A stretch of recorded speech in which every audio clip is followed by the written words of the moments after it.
안녕하십니까, 김원입니다. 여러분들과 미스테리 프롤로그 편에서 진행하고 있는 이 고 배성우님 사건 1부 여러분과 함께 이제 보시게 될 겁니다. 저는 2부에서 이 사건의 현장을 직접 가보려고 합니다. 정말 많은 유가족분들이 느끼고 있는 그 의문점이 사실인지 실제로 봐보고 그 주변 분들을 만나 뵙고 실제로 이 사건에 대해서 이야기를 해보고자 합니다. 1부 많은 시청 바랍니다.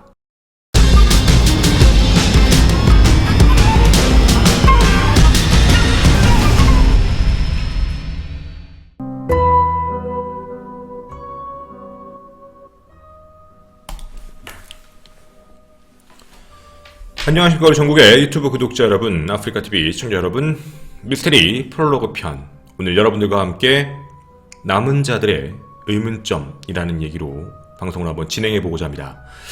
사실 이 사건은 아마 제 방송, 제가 좀 옷을 똑같이 입었는데 말이죠, 제가 지난주에 진행했던 미스테리 야방 방송, 부산 신혼부부 실종 사건에서 제가 택시를 타고 택시기사님과 이야기를 하다가 하나의 힌트를 좀 받았었습니다.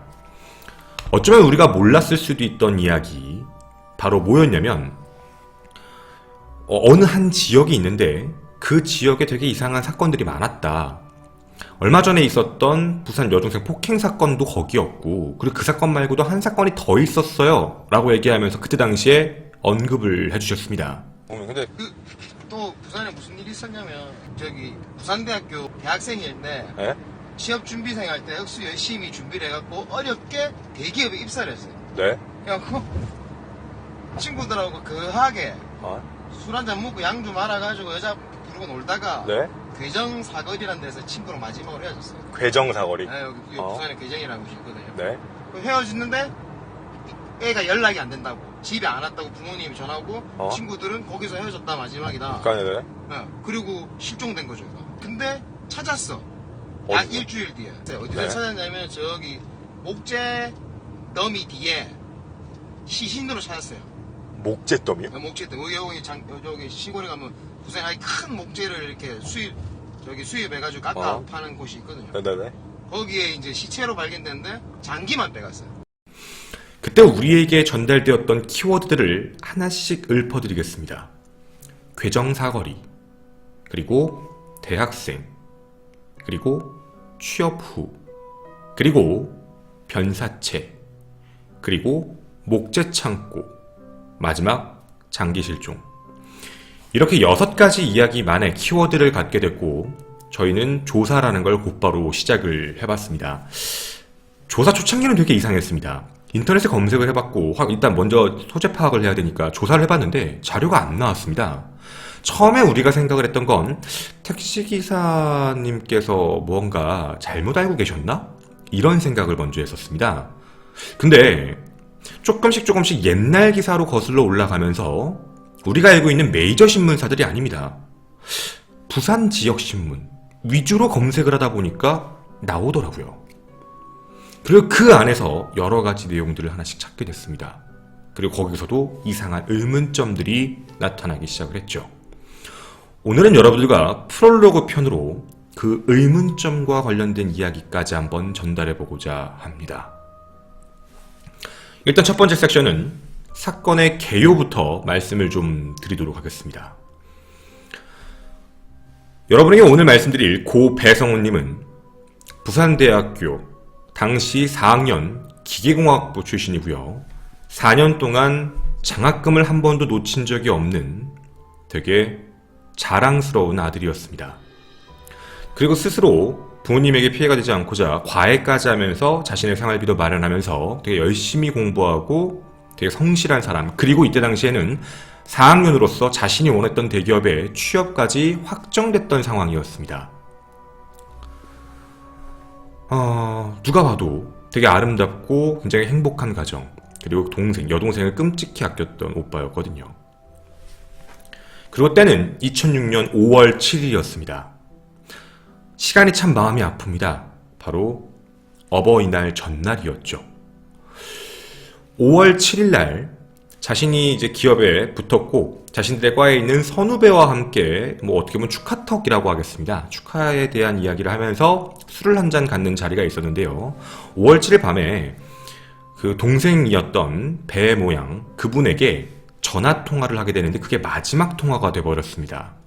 뭐라고 얘기를 했냐면 아버지 드릴 꽃바구니를 사서 집에 일찍 갈게 이렇게 얘기를 했던 겁니다. 왜냐면 다음날이 어버이날이니까 말이죠. 그래서 여기에 남은 우리 유가족분들은 어쩌면 이 날을 더 못 잊는 건지도 모릅니다.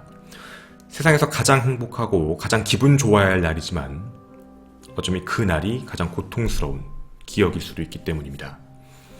오늘 여러분과 이제 그 날로 같이 돌아가 볼 건데요.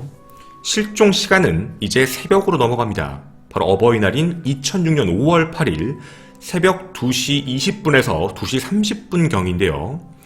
선후배들과 서면, 부산에 있는 서면 쪽에서 술을 함께 마시고 택시를 타고 귀가하고 있었습니다. 근데 이 택시가 한 대였는데요. 그 한 대 혼자 타고 있던 게 아니라 같은 일행들, 방향이 같았던 사람들과 같이 탔던 거죠.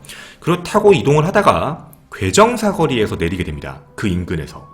내렸던 이유는 뭐였냐면 일행들은 이제 무리로 움직이니까 다수가 가는 방향 쪽이잖아요. 그러니까 나는 그럼 괴정사거리 쪽에서 내려서 너희는 그냥 타고 가고 난 거기서 뭐 타고 가던가 알아서 갈게 라고 하고 그렇게 됐던 거죠.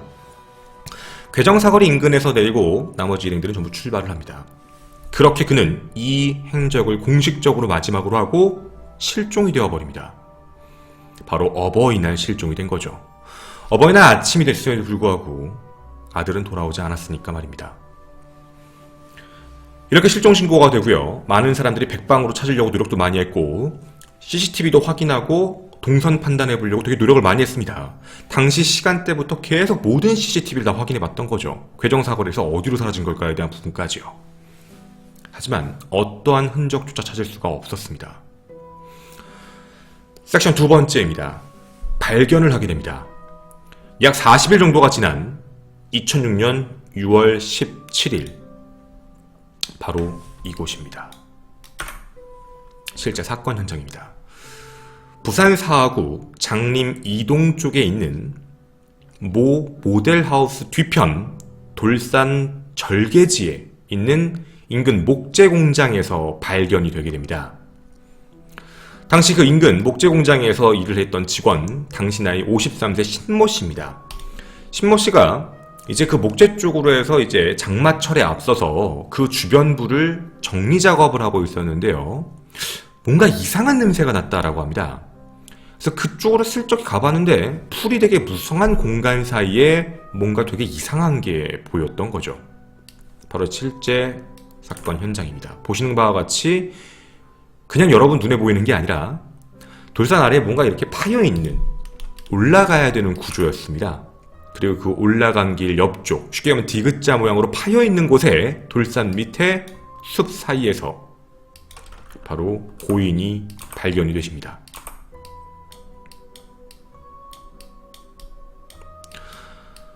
아마 사진만 보시면 이제 이게 이런 상황이구나 정도는 아마 유추가 가능하신 내용이라고 저는 개인적으로 생각을 합니다. 우리 눈에 바로 보이는 공간은 아니었던 거죠. 자, 어떤 공간인지 정확히 말씀을 드리면 여기는 보시는 바와 같이 낭떠러지 밑입니다. 낭떠러지 밑이고요. 왜 초반부터 발견이 안 됐냐면 그 낭떠러지가 떨어지는 거 앞쪽에 약간 담벼락처럼 이렇게 튀어나와 있는 무언가 있었고 그 사이에서 돌아가셨기 때문에 보이지가 않았던 겁니다. 아마 이제 이렇게 말씀드리면 어떤 건지 이해가 가실 것 같습니다. 자, 이제 한여름날이었고요. 약 40일이 지나서 확인됐기 때문에 굉장히 심한 부패 상태로서 확인이 되게 됩니다. 엎드려 있는 상태였고요. 주변에는 유류품들이 흩어져 있었습니다. 그 흩어져 있는 게 뭐였냐면 첫 번째는 mp3 플레이어, 두 번째는 지갑, 세 번째 운동화, 그 네 번째 공학용 계산기입니다.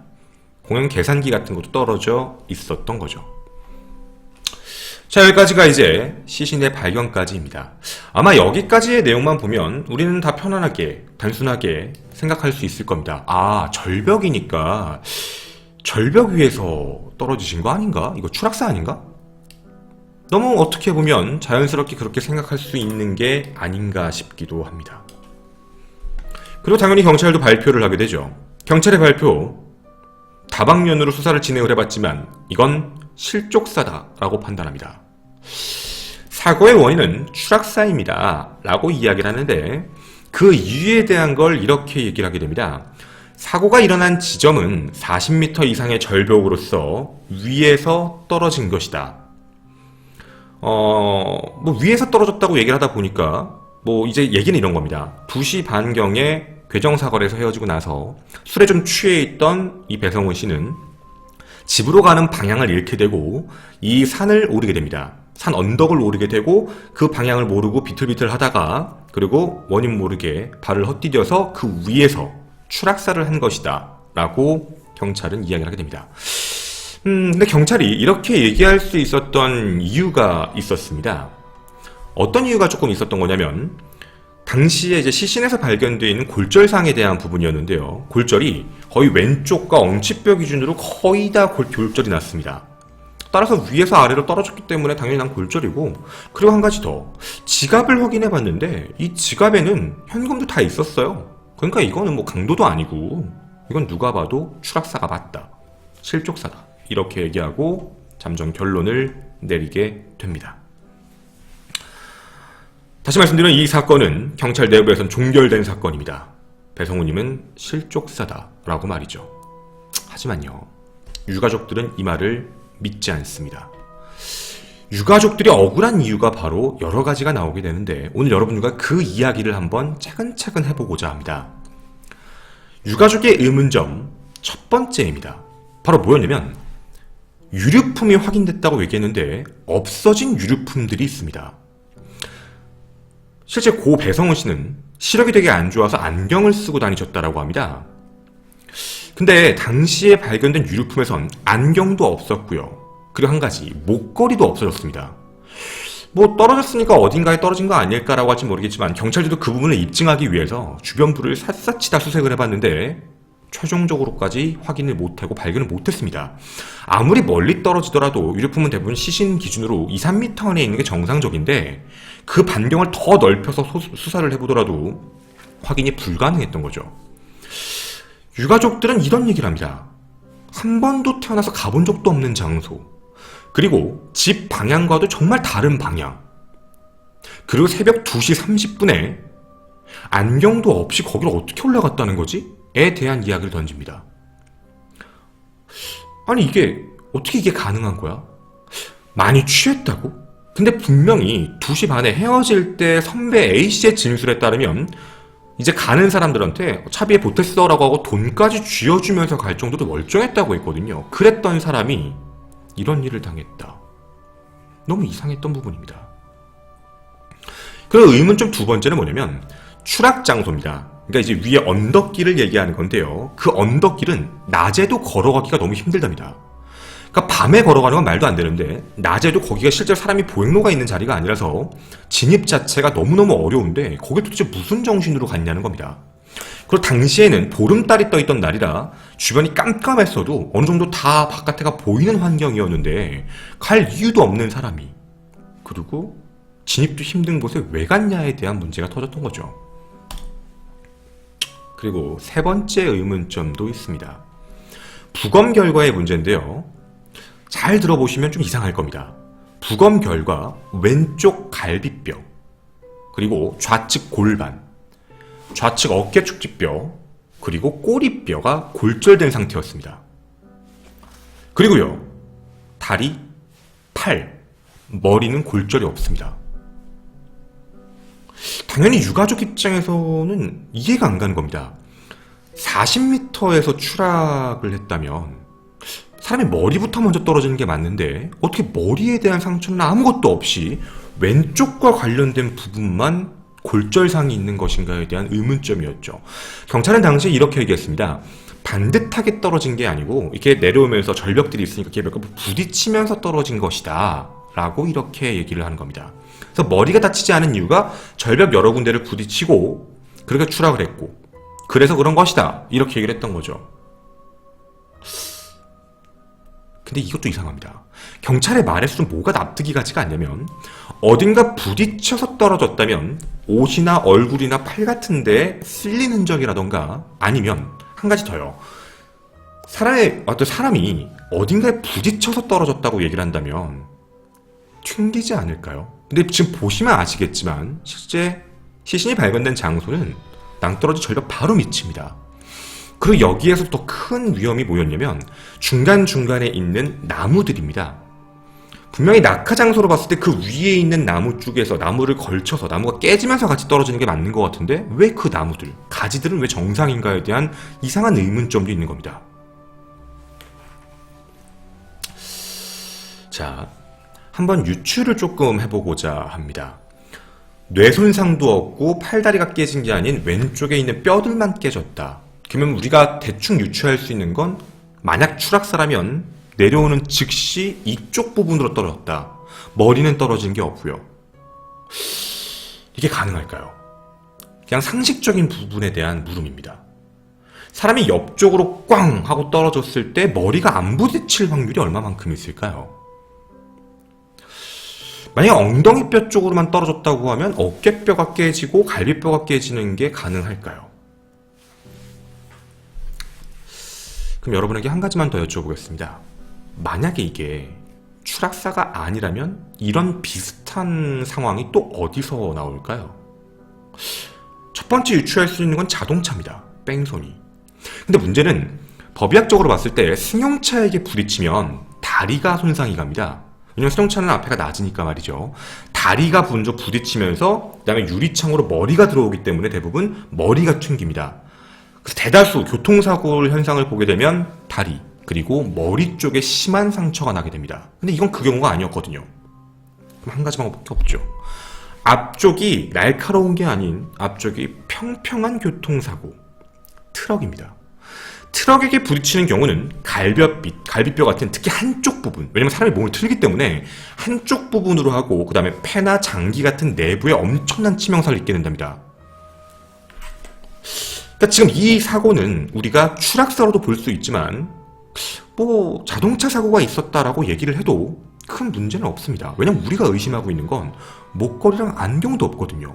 합리적으로 봤을 때 다른 데서 만약에 사고가 났고 안경이 사라졌고 누군가 거기다 옮겨놨다라고 얘기를 한다면, 가정입니다. 정말 가정입니다. 그런 가정이라면 그 모습이 조금 더 자연스러운 거 아닐까라는 부분일 수도 있다는 겁니다. 자, 그 다음 가졌던 의문점이 하나 있었습니다. 뭐였냐면 현장에 있었던 지갑, MP3 그리고 공항용 계산기 같은 유품에 대한 지문 검사가 없었습니다. 사체에 대한 겉모습에 대한 지문 검사도 없었습니다. 기본적인 건데 말이죠. 이유는 뭐였냐면 40일 만에 발견했고 지갑에 돈도 그대로 있고 타살 가능성은 없잖아요. 그러니까 뭐 굳이 지문 채취를 해야 돼요? 라고 해서 지문 채취를 안 했던 겁니다. 원래는 이걸 했었어야 되거든요. 유가족이 원하면 했었어야 됩니다. 근데 이걸 하지 않고 그냥 지나간 거죠. 제가 이 사건을 여러분에게 말씀을 꼭 드리고 싶었던 그 다음 이유가 하나 있습니다. 제가 이 경우를 보고 굉장히 의심을 했거든요. 여러분, 당시의 상황을 다시 한 번만 얘기를 해보겠습니다. 아까 제가 얘기한 것 중에 뭔가 좀 이상한 게 있으셔야 되는데, 자, 일반적인 성인 남성이 뭐 술자리가 끝나고 내려서 길을 걸어가는 상황을 한번 가정해 보겠습니다. MP3는 목에 걸고 있었으니까 그렇다 치겠습니다. 뭐 안경은 없어진 거니까 그렇다 치고 지갑 정도는 손에 들고 다닐 수 있죠. 여러분에게 묻겠습니다. 공항용 계산기는 왜 바깥에서 발견됐을까요? 공항용 계산기를 평상시 들고 다니는 사람은 없잖아요. 아무리 기계공과생이었다 치더라도 당연히 우리가 생각해도 그건 가방 안에 있어야 될 물건이 맞습니다. 그 오밤중에 그걸 들고 다닐 이유는 전혀 없으니까 말입니다. 근데요, 사건 현장 사진을 확인해보면 이상한 점이 하나 있습니다. 사건 현장에 있는 가방은 문이 닫혀 있습니다. 안에 있어야 될 공항용 계산기가 바깥에 나와서 유류품으로 흩어져 있는데, 아 그러면 가방이 열려서 안에 있는 게 쏟아져 나왔나 보지 라고 생각할 수 있겠지만 가방은 닫혀 있었습니다. 새벽 2시 반 그 누가 공항용 계산기를 바깥에서 지갑과 함께 들고 다니면서 이동을 했을까요? 어버이날이라 꽃까지 샀던 사람인데 말입니다. 꽃 들고 지갑 들고 공학용 계산기를 들고 왔다 갔다 했다요. 상식적으로 말이 될까요? 제가 이 사건을 여러분에게 전달해드리는 가장 큰 이유기도 합니다. 이건 상식적으로 봐도 말이 안 맞았기 때문입니다. 그리고 유가족들이 얘기하고 있는 건 택시에서 하차했던 괴정 사거리 근처에서 집이 장림동이었는데 거기까지 올 수 있는 방법은 두 가지입니다. 차, 즉 그때 새벽 당시 택시를 타거나 아니면 걷는 방법인데 걷는 건 불가능했습니다. 걷는 건 왜 불가능했냐면 당시가 새벽 2시였고 어두워서요. 걸으면 1시간 정도 거리여서 좀 위험할 수도 있는데요. 문제는 걷는다면 CCTV에 분명히 찍혔을 겁니다. 하지만 5월 8일 새벽 2시부터 아침 7시 그 이후까지 아예 흔적이 없습니다. 즉 걸었던 건 아닙니다. 그럼 두 번째는 택시를 탔다? 아니요. 택시를 탔다면 당시 새벽 2시에 괴정이라는 공간에서 사람을 장림동까지 태웠다는 목격자가 나와야 됩니다. 하지만 그런 목격자는 없습니다. 그리고 더더군다나 만약에 그렇게 갔다면 택시기사에게 저 산 쪽에서 내려주세요 라는 얘기를 하는 게 정상이거든요. 혼자 걸었다면, 차를 타고 갔다면. 그럼 만약에 이 두 경우가 다 아니라면 뭘까요? 정말 이상한 행적이기도 합니다. 그리고 실제로 유족들은요, 그 부검서를 받아들고 법의학 교수님과도 연락을 해봤다고 합니다. 근데 이 내용을 잘 모르는 법의학 교수님은 그 부검 감정서를 보고 사안을 두 가지로 얘기합니다. 아까 얘기해드렸던 골절에 대한 걸 확인해 보게 되면 골절이 이 정도 생긴 거라면 높은 곳에서 추락했거나 혹은 교통사고라고 볼 수 있다. 사람이 누군가가 물리적으로 폭력을 가한 거라면, 그러니까 누가 집단 구탈해서 그렇게 만든 거라면 뼈가 이 정도 깨질 정도라면 피부가 다 손상이 돼서 괴사가 일어났을 때 이쪽 부분부터 먼저 다 괴사가 났을 것이다. 하지만 시신은 그런 게 없는 걸 봐서 이거는 겉에 있는 부분이 아니라 실제로 추락과 아니면 엄청 큰 충격을 받은 그런 게 맞을 것이다 라고만 유출을 하고 끝냈습니다. 그리고요, 한 가지 더 이상한 일이 있었습니다. 이 사건이 발생되기 약 2달 전 2006년 3월경에 구씨입니다. 구씨 구모 할머니께서 당시 85세셨는데 그곳에서 비슷하게 돌아가셨습니다. 그때 그 50m 이상, 40m 절벽에서 떨어지셨는데 7일 만에 발견되셨거든요. 근데 되게 이상했던 건 되게 반듯한 자세로 누워 계셨고 다행히 빨리 발견돼서 부패가 되지 않은 상태로 발견됐는데 외상도 없었습니다. 당시 유가족들도 실족사라는 경찰의 발표에 대해서 되게 어이가 없었지만 그냥 연세가 많으신 분이라서 그냥 조용히 장례를 치렀다가 불과 몇 달 만에 또 이런 사건이 터지다 보니까 연락을 했고 이거 좀 이상한 거 맞다 라고 얘기를 같이 했던 거죠. 이 사건은 이렇게 보시는 바와 같이 무언가 되게 이상한 점들을 계속해서 우리에게 던져주고 있습니다. 여러분에게는 어떤 느낌이 있으신지 모르겠습니다. 그리고 이제 여러분이 제일 궁금하실 이 산의 위치에 대한 부분이기도 한데요. 지금 보시는 바와 같이 이 산에 대한 건 아예 낭떠러지 절벽 밑이 안에 있는 거고요. 자신의 집의 방향이 직진이라면 가다가 틀어야 되는 부분입니다. 그리고 그 산은 집과도 1km가 떨어진 곳이고 당시 그쪽에 사시는 분들도 이 산에 올라갈 이유가 전혀 없는 상황입니다. 올라가서 경치를 볼 것도 아니고 아래가 목지 창고인데 굳이 갈 이유도 없고 그리고 그곳에는 철문으로 단단하게 잠겨져 있거든요. 실제로 접근 자체가 그렇게 쉬운 건 아닙니다. 접근도 어렵고 확인하기도 힘든 곳인데 그곳에서 시신으로 발견됐고 그리고 정말 말도 안 되는 현장 상황들. 경찰들이 얘기하고 있는 무조건 실족사다 라고 얘기하는 것과 유가족들이 주장하고 있는 그 부분은 좀 이상한데? 라고 얘기하는 부분에서 여러분은 어떤 게 더 합리적이십니까? 저는 이 사건에서 경우의 수를 두 가지로 분리해서 정리해봤습니다. 만약 정말 첫 번째 경우로 정말 말도 안 되지만 우리가 생각할 때 경찰이 주장하는 대로 실족사라는 가정을 둔다면 여기 있었던 고 배성우님은 2시 반에 이제 일행들에게 택시비를 주고 자신은 먼저 내리고 방향이 다르니까 내렸고 그리고 어떻게 이동했는지는 모르겠지만 걸어서는 아닌 어떤 이동 경로를 통해서 이 산 앞까지 가셨고 그 산 앞에서 걸으셔서 쭉 위로 올라오신 환경이 됩니다.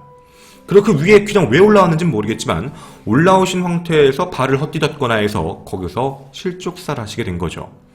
그럼 그렇게 실족사를 하셨다면 거기에 떨어져 있는 물건들, 다음 날이 어버이날이었기 때문에 준비했던 선물들, 그리고 일찍 갈게라고 얘기했던 그 말들까지, 그리고 여러 가지 유류품들. 근데 거기서 가장 말이 되지 않았던 공학용 계산기가 가방 안에 있는 게 아니라 가방이 닫힌 채 바깥에 있었다는 것, 그리고 40일 뒤에 발견됐던 겁니다. 이게 경찰 측이 얘기하는 실족사입니다. 근데 이 경우를 조금 더 바꿔서 소설을 좀 써보게 되면, 괴정에서 헤어졌던 이 배성훈 씨는 실제로 이제 걷기보다는 혹은 걸었다가 CCTV 같은 데 확인이 안 되는 어떤 구역 쪽에서 혹시 우연히도 길을 건너다가 어떤 트럭 같은 데 차에 치였다. 예를 드는 겁니다. 차에 치인 걸 확인한 그 트럭은 목재 관련 자신이 아는 장소, 몇 달 전에도 사람이 한번 발견됐던 실족사로 끝났던 그 장소로 시신을 따로 옮겼다. 확인이 잘 되지 않기 때문에. 그리고 이제 그 안에 있는 유류품들을 따로 뿌려놨다. 물론 완전한 추측입니다. 진실일지는 아무도 모르죠. 그렇게 해서 몇 가지 실수가 생긴 점 중에 하나는 공학용 계산기를 바깥에 놓았다. 그리고 안경을 찾지 못했다. 이유는 사람을 칠 때 안경을 썼는지 안 썼는지는 알 수 없기 때문. 물론 어떤 게 맞는 건지는 모릅니다. 제가 얘기를 드리고 싶은 건 경찰이 얘기했던 실족사가 무조건 아니다 라고 하고 싶은 게 아니라, 실족사라고 얘기한다면 유가족들도 그게 정말 맞길 바랄 겁니다. 하지만 그렇게 믿고 싶어도 뭔가 믿기 힘든 정황들이 있기 때문에 더 고통스러운 게 아닌가 싶습니다. 여러분들과 함께 이야기한 미스테리 프롤로그 편, 되게 많은 의문점을 남긴 고 배성훈님 사건입니다. 이 사건에 대해서 여러분과 조금 더 깊게 진중하게 얘기해보는 시간, 우리가 다음번에 함께 해보도록 하겠습니다. 영상은 연결될 겁니다. 감사합니다. 김원이었습니다.